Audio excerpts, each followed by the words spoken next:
El viento frío del Canal de la Mancha soplaba con fuerza esa mañana del 6 de junio de 1944. El cielo todavía estaba oscuro mientras miles de soldados aliados se preparaban para desembarcar en una de las operaciones más atrevidas de la Segunda Guerra Mundial. Su nombre quedaría grabado para siempre en la historia: Operación Overlord. ¿El destino? Las playas fortificadas de Normandía. ¿El objetivo? Romper el muro atlántico de Hitler y allanar el camino para la liberación de Europa Occidental. En la oscuridad del mar agitado, más de 5.000 barcos avanzaban lentamente hacia la costa francesa. Eran buques de guerra, transportes de tropas, barcos de desembarco y barcazas cargados con tanques y armas pesadas. En las cubiertas, hombres de muchas nacionalidades, estadounidenses, británicos, canadienses, franceses libres y otros, permanecían en silencio, algunos rezando, otros ajustándose los cascos y revisando sus rifles por 10ª vez. Para muchos, sería el último amanecer. A bordo de uno de los transportes, el soldado James Callaghan, de la primera división de infantería de EU, sostenía su arma con fuerza. Sus manos temblaban, no de frío sino de nerviosismo. A su lado, su mejor amigo, Frank Donovan, intentaba mantener la expresión seria, pero su mirada vacía delataba el miedo que todos compartían. La información había sido clara: las defensas alemanas eran brutales y el éxito de la misión dependería de cada uno de los hombres allí presentes.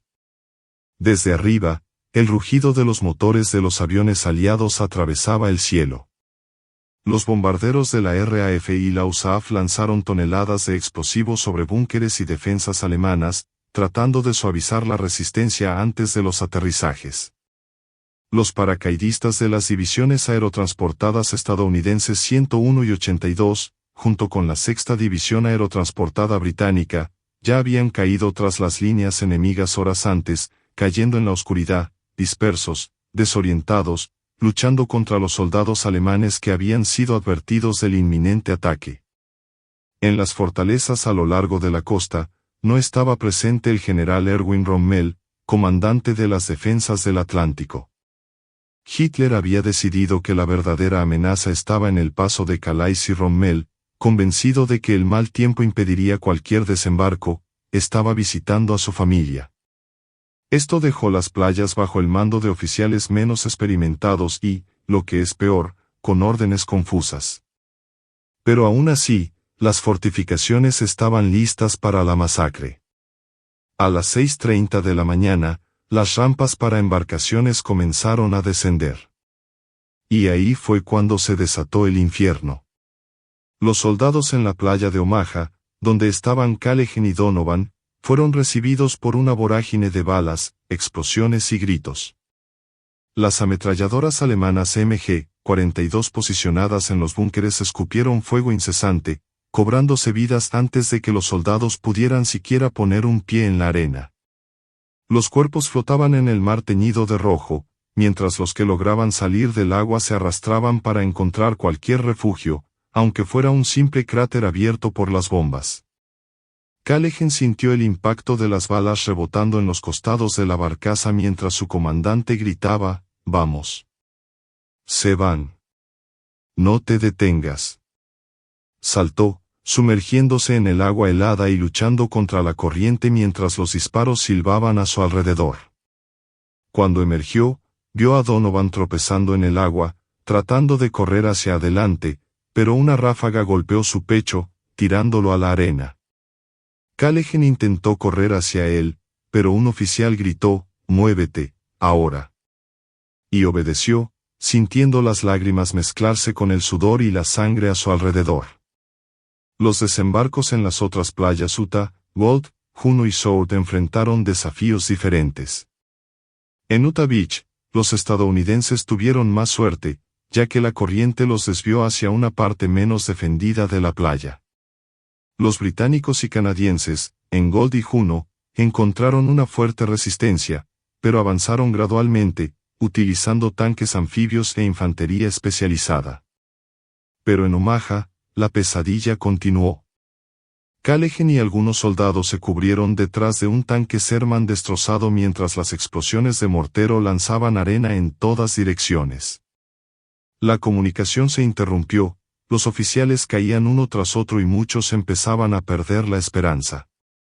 Fue entonces cuando el teniente Robert Hall, un veterano de África y Sicilia, se levantó y gritó a sus hombres: «Si nos quedamos aquí, estamos muertos. Sígueme». Con un coraje que ni siquiera sabía que poseía, Kalegen corrió junto a Hall, siguiendo a un grupo de soldados que trepaban por las defensas enemigas. Lanzaron granadas a los nidos de ametralladoras, peleando por cada metro, viendo a sus amigos caer a su lado.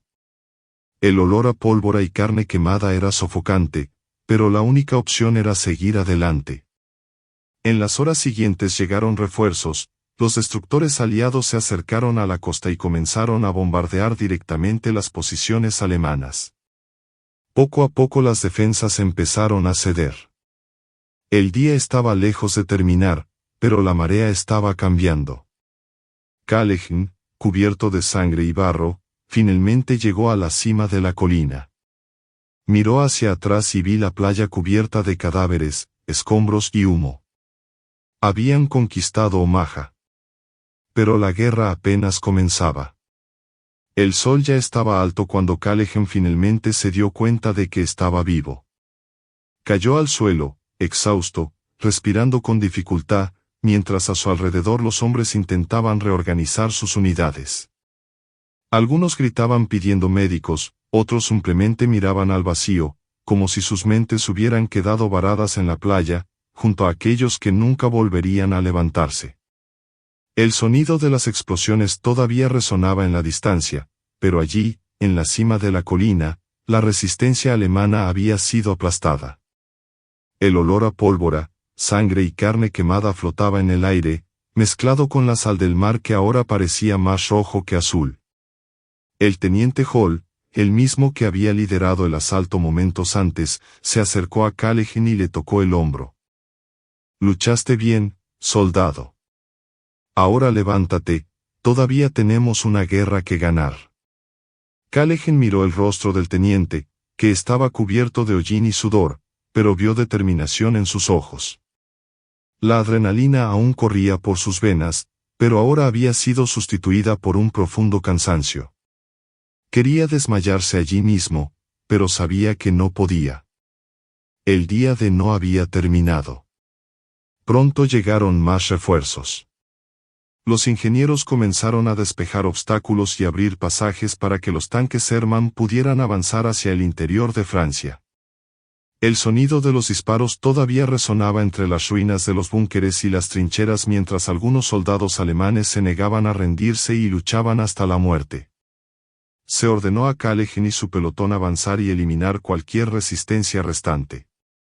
Avanzaron con cuidado entre los cráteres dejados por los bombardeos, atravesando alambres de púas y trincheras llenas de cadáveres. En una de estas trincheras, Kalegen encontró a un soldado alemán todavía con vida, agarrándose el pecho donde una bala había atravesado su uniforme. El enemigo intentó decir algo, pero su alemán era ininteligible. Sus ojos estaban llenos de miedo. Por un segundo, Kalegen dudó. Pero entonces uno de los sargentos se acercó y apretó el gatillo sin pensarlo dos veces. «No hay tiempo para la piedad, muchacho. No lo querrían contigo». Kalegen sintió un nudo en la garganta, pero sabía que el sargento tenía razón. Allí no había lugar para la compasión. O bien mataste, o bien te mataron. Apretó los dientes y caminó hacia adelante, tratando de ignorar el peso que comenzaba a acumularse sobre sus hombros. Al anochecer, los aliados habían establecido una cabeza de playa segura a lo largo de las playas. Los tanques avanzaron más profundamente en Normandía y grupos de soldados alemanes comenzaron a rendirse en pequeños números. Sin embargo, los oficiales de la Wehrmacht todavía estaban decididos a contraatacar. Y entonces, en el horizonte, surgió una nueva amenaza. El estruendoso sonido de los motores resonó en la distancia. Kalegen miró hacia arriba y vio aviones alemanes acercándose. Eran bombarderos de la Luftwaffe, escoltados por cazas. Avanzaban contra los barcos aliados, intentando destruir los buques que seguían arrojando más tropas y suministros a la playa. Las baterías antiaéreas comenzaron a disparar, creando un cielo de fuego y humo. Los soldados en tierra observaron impotentes cómo los aviones enemigos se lanzaban hacia los barcos. Las explosiones sacudieron el mar, lanzando columnas de agua y escombros en todas direcciones. Algunos transportes de tropas fueron duramente alcanzados y se oyeron gritos incluso a distancia. Pero entonces, como si el destino lo hubiera planeado todo, llegaron los P-51 Mustang y Spitfire aliados. Los cielos pronto se convirtieron en un espectáculo de feroz combate aéreo. Kalegen y los demás soldados observaban y aplaudían cada vez que un avión alemán estallaba en llamas y se estrellaba en el océano. Sin embargo, algunos aliados también fueron derribados y los paracaídas blancos de los pilotos saltando de aviones en llamas se convirtieron en una visión común.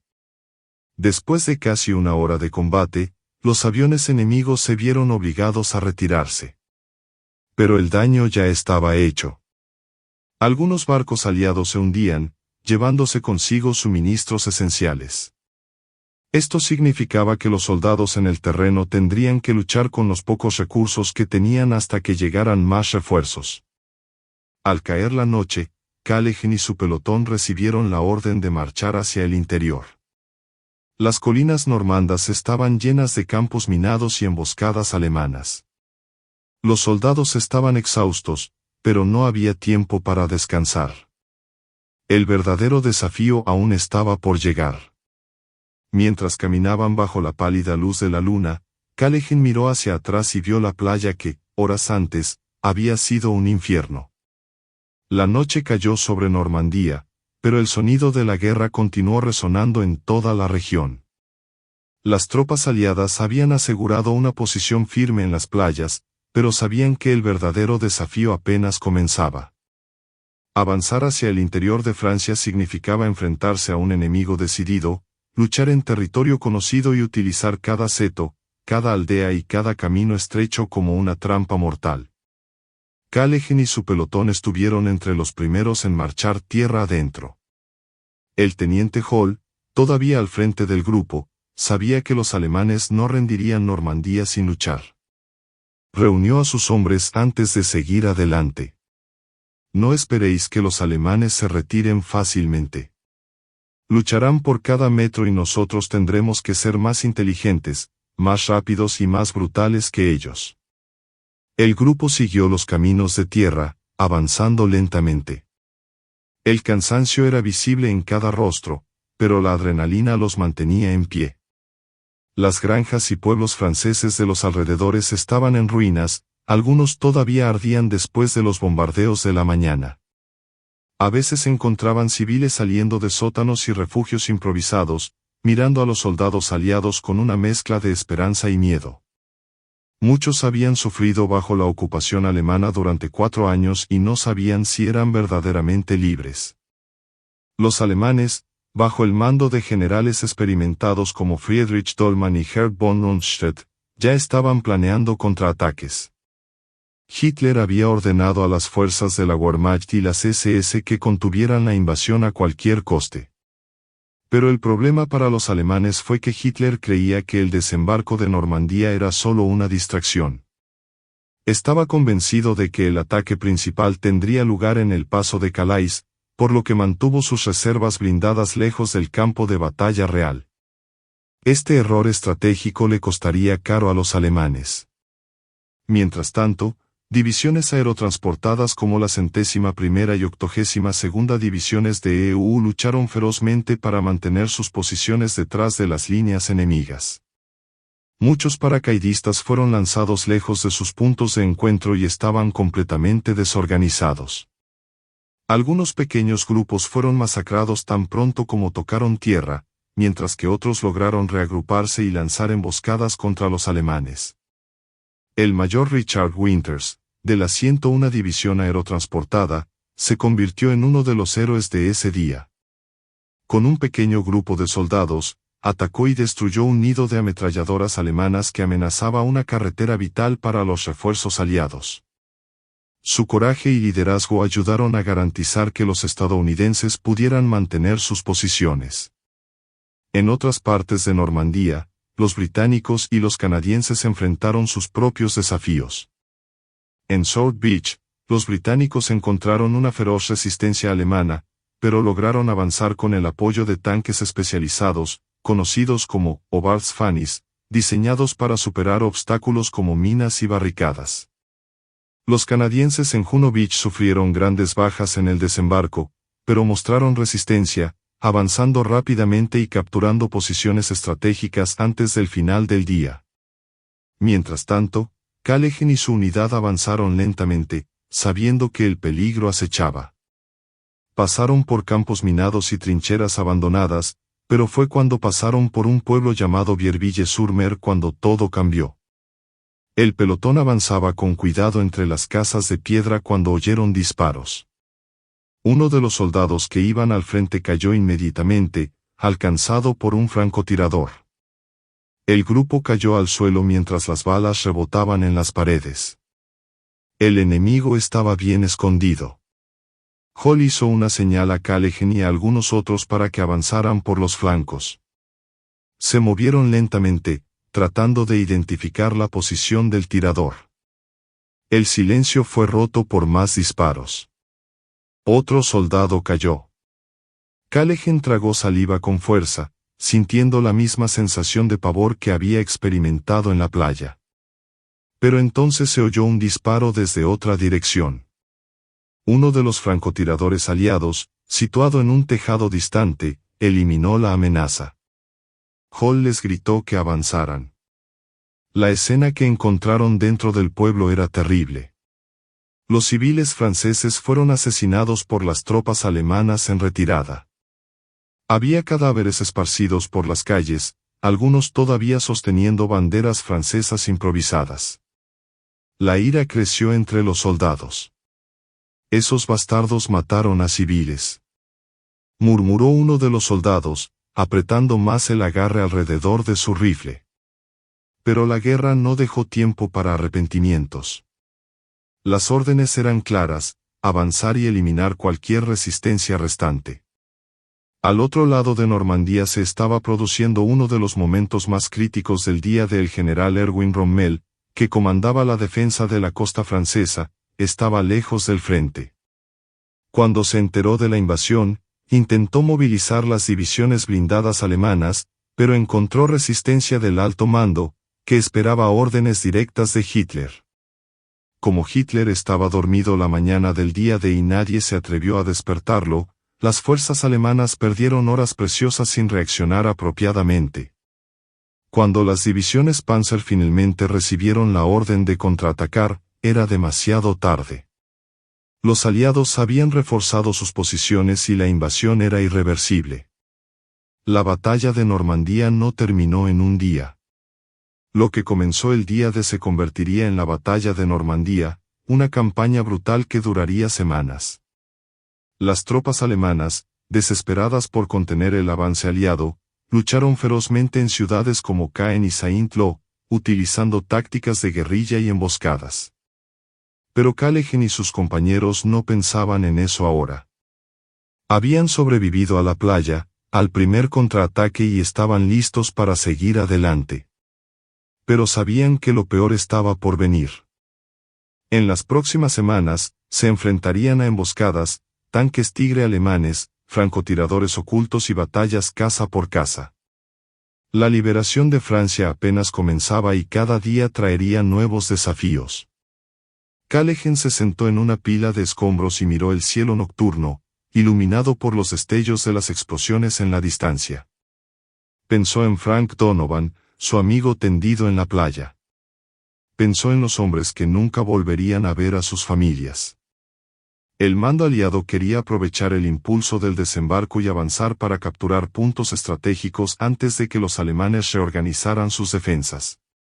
El objetivo principal era cortar los caminos utilizados por el enemigo para traer refuerzos desde el interior de Francia. El destino de Kalegen y sus compañeros era la ciudad de Kerenten, un punto de conexión vital entre las playas de Uta y Omaha. Los alemanes sabían la importancia de esa ciudad y habían convertido cada calle en una fortaleza. Se movilizaron tropas de la división Panzer SS para defenderla y la lucha prometía ser brutal. Mientras marchaban por los campos, Kalegen sintió el peso de la noche sin dormir. El cuerpo estaba exhausto, pero la mente estaba alerta. Ya había aprendido que, en el campo de batalla, la fatiga podía ser una sentencia de muerte. A su lado, el teniente Hall revisó el mapa, calculando la mejor ruta para evitar emboscadas.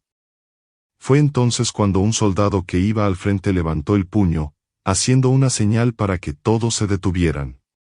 El silencio cayó sobre el pelotón. Solo se oía el susurro del viento entre los árboles.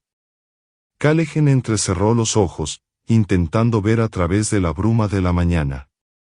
Algo estaba mal. Se oyó un disparo. Uno de los exploradores cayó inmediatamente, herido en el cuello. Se produjo el caos. «¡Emboscada!», gritó Hall, tirándose al suelo. Los soldados estadounidenses se dispersaron, buscando refugio detrás de rocas y árboles mientras las balas trazadoras cortaban el aire. El enemigo estaba bien posicionado, disparando desde trincheras ocultas al costado del camino. Kalegen se arrastró hasta una depresión en el suelo, respirando con dificultad. Levantó su rifle y apuntó a uno de los destellos de fuego que provenían de una trinchera alemana. «Hace calor». El enemigo cayó, pero otros continuaron disparando sin piedad. «Tenemos que rodearlos y atacarlos por el flanco», gritó Hall.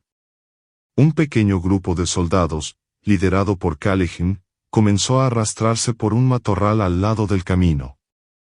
El avance era lento, cada movimiento debía ser calculado para no llamar la atención del enemigo.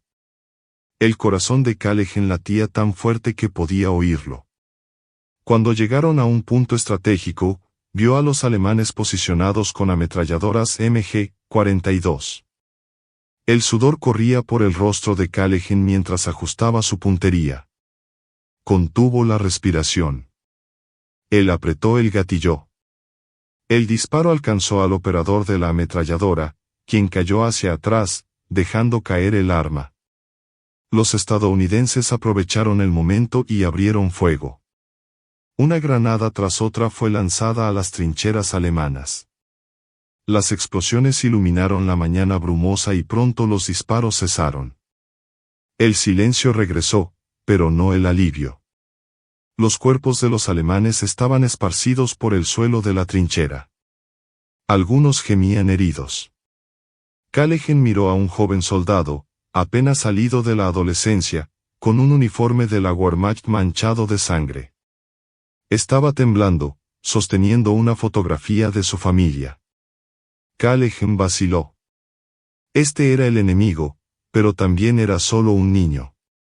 Antes de que pudiera hacer algo, uno de los sargentos se acercó y disparó al soldado caído. «No tenemos tiempo para prisioneros». Kalegen cerró los ojos por un momento, sintiendo un nudo en el estómago. Ya había matado antes, pero algo en esa escena lo afectó de manera diferente. Se giró y siguió caminando. El camino estaba despejado, pero la lucha por Kerenten aún estaba por llegar. A medida que avanzaban, el rugido distante de los tanques alemanes resonó en el campo. Aya apenas tuvo tiempo de respirar cuando escuchó el rugido ensordecedor de los motores de los tanques Panzer IV que se acercaban. Él y su pelotón quedaron expuestos en campo abierto, sin ningún armamento antitanque efectivo. El teniente Hall sabía que luchar allí sería un suicidio. «A la ciudad. Ahora», gritó, mientras el grupo corría por un camino rodeado de campos abiertos, intentando alcanzar los primeros edificios de Kerenten antes de que los vehículos blindados alemanes los aplastaran. La ciudad ya estaba en ruinas. Casas de piedra con techos derrumbados, calles cubiertas de escombros y un olor acre a pólvora y destrucción dominaban el ambiente. Cuando los estadounidenses entraron, oyeron el eco de disparos de fusiles y ametralladoras. Querenten ya estaba en llamas y los paracaidistas de la 101 División Aerotransportada de los EU luchaban calle a calle contra los Fallschirmjäger alemanes, soldados de élite de la Luftwaffe. Källegen se unió a la lucha sin dudarlo. El avance por los estrechos callejones era lento y mortal. Los francotiradores alemanes estaban apostados en los áticos y en las torres de las iglesias y disparaban con una precisión letal. Los estadounidenses contraatacaron con rifles M1 Garand y ametralladoras Thompson, intentando despejar cada edificio uno por uno. El combate urbano se prolongó durante días. En medio del fuego cruzado, Källegen presenció escenas que quedarían grabadas para siempre en su memoria. Vio a un soldado estadounidense recibir un disparo de rifle mientras intentaba cruzar una calle. Vio a un alemán intentando rendirse, pero le dispararon antes de que pudiera levantar las manos por completo. Vio a un compañero de pelotón morir a su lado cuando una granada explotó dentro de una tienda de telas donde estaban escondidos. Cada avance cuesta vidas. Pero finalmente llegaron los tanques estadounidenses Sherman y Stuart. Con el apoyo de vehículos blindados, los paracaidistas de la 101 División Aerotransportada lograron romper las últimas líneas defensivas alemanas. El 13 de junio de 1944, después de brutales combates, Querenten fue finalmente liberado. Los soldados exhaustos, cubiertos de polvo y sangre, izaron la bandera estadounidense en uno de los edificios en ruinas. Källegen cayó de rodillas, sin saber si llorar de alivio o de cansancio. Pero la guerra no dio respiro. Cuando Querenten fue tomada, los alemanes lanzaron un contraataque. La división Panzerlehr, una de las formaciones blindadas más temidas de la Wehrmacht, atacó a los estadounidenses al día siguiente, intentando recuperar la ciudad. La batalla fue feroz. Los Panzer avanzaron, destruyendo todo a su paso. Pero los americanos resistieron. La artillería, los bombarderos y la infantería aliados lograron contener la ofensiva. Los alemanes, al darse cuenta de que estaban sin refuerzos y bajo constante ataque de la aviación aliada, comenzaron a retirarse. Con Querenten asegurado, el camino estaba libre para que las tropas estadounidenses unieran las playas de Utah y Omaha, consolidando la presencia aliada en Normandía. El avance aliado y la derrota alemana. Después de la captura de Querenten, Källegen y los aliados continuaron avanzando por el interior de Francia. Las batallas que siguieron fueron tan brutales como el día de Saint-Lô, los combates se intensificaron y los alemanes utilizaron todas las ciudades y bosques como fortalezas improvisadas. Pero los aliados tenían una carta de triunfo, la superioridad aérea. La Luftwaffe estaba debilitada y los P-47 Thunderbolt y los P-51 Mustang controlaban los cielos. Cada columna de tanques alemanes que intentó reorganizarse fue destruida por los bombarderos aliados. El 25 de julio de 1944 se lanzó la Operación Cobra. Los estadounidenses rompieron las líneas alemanas con un bombardeo devastador, obligando a los nazis a retirarse. Källegen, que había visto mucho sufrimiento y muerte, sintió que finalmente estaban ganando. El golpe final llegó el 15 de agosto, cuando los aliados desembarcaron en el sur de Francia, atrapando a los alemanes en un movimiento de pinza. En septiembre, París fue liberado y los nazis fueron obligados a retroceder hasta sus fronteras. El fin de la pesadilla. Källegen sobrevivió. Pero la guerra lo marcó para siempre. Había perdido amigos, había matado enemigos y había visto lo peor de la humanidad. Cuando Alemania se rindió en mayo de 1945, él estaba en una ciudad devastada, viendo cómo los aliados escoltaban a los prisioneros alemanes. Si te gustó esta historia y quieres seguir más historias increíbles sobre la Segunda Guerra Mundial y otros momentos históricos importantes, suscríbete al canal. Esto nos ayuda a seguir ofreciéndote contenido épico y atractivo. Deja un me gusta, comparte con tus amigos y activa la campanita para no perderte ningún vídeo. Muchas gracias por seguir otra historia con nosotros. Nos vemos en el próximo vídeo. Hasta la próxima.